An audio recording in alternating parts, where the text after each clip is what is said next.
বিটিআৰত যদি শান্তি আনিছে সেয়া প্ৰধানমন্ত্ৰী মোদী ডাঙৰীয়াৰ কাৰণে আহিছে, সেয়া মুখ্যমন্ত্ৰী হিমন্ত বিশ্ব শৰ্মা ডাঙৰীয়াৰ কাৰণে আহিছে। আমি বিচাৰোঁ যে বিটিআৰত এনেকুৱা ধৰণৰ শান্তিৰ পৰিৱেশ হ'ব লাগে, যি শান্তিয়ে প্ৰতিটো জাতি জনগোষ্ঠীক সমন্বয়েৰে বাস কৰা আৰু সমান অধিকাৰ পোৱাৰ সুবিধা দিব পাৰে। আমাৰ কাৰো লগত মানে বিদ্বেষ নাই, কাৰো লগত মানে নাই, সকলো দলে আমাৰ, কাৰণ ইয়াত যি দুটা দল আছে, UPPL হওক BPF হওক, বড়ো জনগোষ্ঠীক প্ৰতিনিধিত্ব কৰা দল, বিটিআৰক প্ৰতিনিধিত্ব কৰা দল, দুইটা দলৰ লগত আমাৰ সদ্ভাৱ আছে, সুন্দৰ সম্পৰ্ক আছে। তেওঁলোকেও নিৰ্বাচন খেলিব, আমিও নিৰ্বাচন খেলিম। নিৰ্বাচনৰ ৰাইজক আমি এটাই আহ্বান কৰিম যে আমাৰ লগত কাৰো লগত শত্ৰুতা নাই। আমি মাত্ৰ এটাই বিচাৰোঁ যে বিটিআৰত শান্তি লাগে, আৰু বিটিআৰত শান্তি, সমন্বয় আৰু প্ৰতিটো জাতি জনগোষ্ঠীৰ যদি সম অধিকাৰ হ'ব লাগে, তেতিয়াহ'লে বিজেপিক সকলোৱে ভোট দিয়ক, বিজেপিক আগবঢ়াই নিয়ক। বিটিআৰত যদি শান্তি আনিছে সেয়া প্ৰধানমন্ত্ৰী মোদী ডাঙৰীয়াৰ কাৰণে আহিছে, সেয়া মুখ্যমন্ত্ৰী হিমন্ত বিশ্ব শৰ্মা ডাঙৰীয়াৰ কাৰণে আহিছে।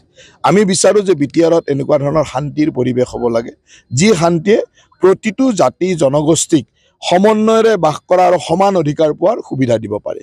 আমাৰ কাৰো লগত মানে বিদ্বেষ নাই, কাৰো লগত মানে নাই, সকলো দলে আমাৰ, কাৰণ ইয়াত যি দুটা দল আছে, UPPL হওক BPF হওক, বড়ো জনগোষ্ঠীক প্ৰতিনিধিত্ব কৰা দল, বিটিআৰক প্ৰতিনিধিত্ব কৰা দল, দুইটা দলৰ লগত আমাৰ সদ্ভাৱ আছে, সুন্দৰ সম্পৰ্ক আছে। তেওঁলোকেও নিৰ্বাচন খেলিব, আমিও নিৰ্বাচন খেলিম। নিৰ্বাচনৰ ৰাইজক আমি এটাই আহ্বান কৰিম যে আমাৰ লগত কাৰো লগত শত্ৰুতা নাই। আমি মাত্ৰ এটাই বিচাৰোঁ যে বিটিআৰত শান্তি লাগে, আৰু বিটিআৰত শান্তি, সমন্বয় আৰু প্ৰতিটো জাতি জনগোষ্ঠীৰ যদি সম অধিকাৰ হ'ব লাগে, তেতিয়াহ'লে বিজেপিক সকলোৱে ভোট দিয়ক, বিজেপিক আগবঢ়াই নিয়ক।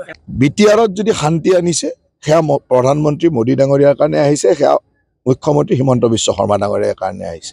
আমি বিচাৰোঁ যে বিটিআৰত এনেকুৱা ধৰণৰ শান্তিৰ পৰিৱেশ হ'ব লাগে, যি শান্তিয়ে প্ৰতিটো জাতি জনগোষ্ঠীক সমন্বয়েৰে বাস কৰা আৰু সমান অধিকাৰ পোৱাৰ সুবিধা দিব পাৰে।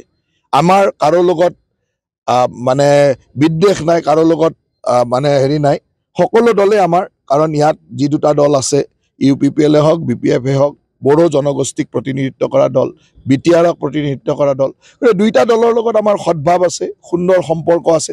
তেওঁলোকেও নিৰ্বাচন খেলিব, আমিও নিৰ্বাচন খেলিম। নিৰ্বাচনৰ ৰাইজক আমি এটাই আহ্বান কৰিম যে আমাৰ লগত কাৰো লগত শত্ৰুতা নাই। আমি মাত্ৰ এটাই বিচাৰোঁ যে বিটিআৰত শান্তি লাগে, আৰু বিটিআৰত শান্তি, সমন্বয় আৰু প্ৰতিটো জাতি জনগোষ্ঠীৰ যদি সম অধিকাৰ হ'ব লাগে, তেতিয়াহ'লে বিজেপিক সকলোৱে ভোট দিয়ক, বিজেপিক আগবঢ়াই দিয়ক।